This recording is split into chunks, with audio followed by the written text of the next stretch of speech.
ay lagi lang makulit, lagi lang nag-ingay, lagi lang sisigawan, naglalaro, wala na silang alam.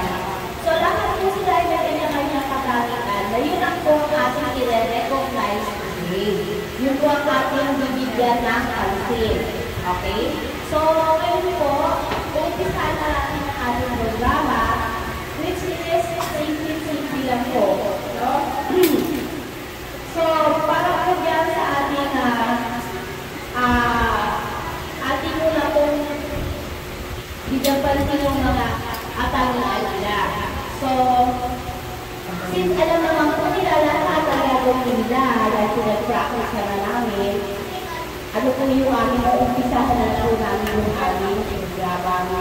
Sila mismo ang magsasalita at sila ang kakandal ng aming programa. Para sa inyo to, kids, so tayo kayong lahat para sa pagbansang awit. Wala kang kayo man para sa inyo ng special life. Special message kasi ako seminar ko sila. So, ngayon, kung gusto na natin sila, isa-isa natin tatawag.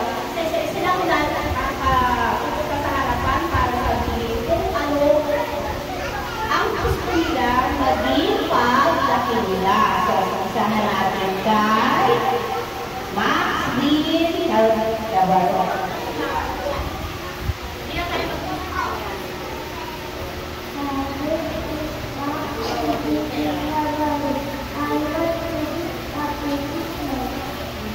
Okay, we want to be after this man. Max Cabaro will receive a letter of fire honor and best math and letters, best and letters.